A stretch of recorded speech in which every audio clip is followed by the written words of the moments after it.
Happy New Year, 2010, the year we make contact. Got some more Paxton Pinball stuff. You have to excuse me, I'm Irish and it's New Year's Day. Got the glass put in.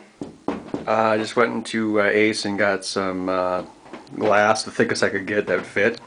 And also I now have custom side rails. These are made out of brushed aluminum, and I've got all these little bolts in it.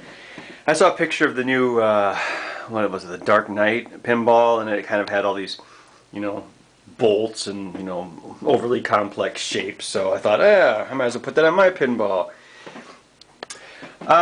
Yeah, this board, which is the Revision 2 board for testing, is just about seeing the end of its days. It's kind of starting to fall apart, and I'm not going to bother fixing it. As you can see, the left Titanic ramp is all ready to go, although this curve up here, that's too sharp, so I'm going to redo that again, but it's not a big deal. Acrylic's pretty cheap. So yeah, what I thought I would do, since it's a new year and I'm getting close to making my final boards, just kind of show you what all I've got. This is one of the toys, doesn't really do anything, but it's a 1959 Corvette model from True Lies, and it's wired for high and low beams. That's going to sit pretty much right back there in the board, so it's going to be over the pop bumpers in the rail. And of course there's the all-time classic Titanic maze. Note to anyone making pinball in the future, do not build your toys before you finish your layout, because it was hard to get this thing to really fit in the layout near the end, but it does.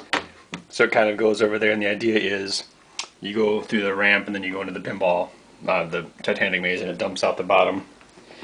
Let's see, what else do I have? I've got this ramp, which feeds back here. It's pretty long. I might just leave it clear without any graphics so you can see through it.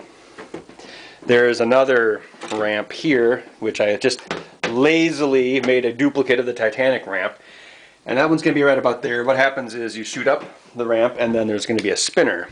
This is going to be like the twister spinner, I guess. Man, everything slides off that so easily. Okay, anyway, you go up the ramp and you hit this, and it spins basically. And right now I've just got it so I can use a leaf switch, but I'll probably put an opto sensor in there when the time comes. That way the switch won't impede the movement. Basically it'll count the revolutions and tell you that it's like, an F5 tornado or whatever. So, depending on how hard you hit it, you'll get a different score. Let's see. Oh, I got my cleaver on the fish head. I figured if there was actually a knife cutting off the fish head, it would sell the idea that it's a head better. Otherwise it's like, why is there just a head on the board? But this is like, oh, it's been chopped off.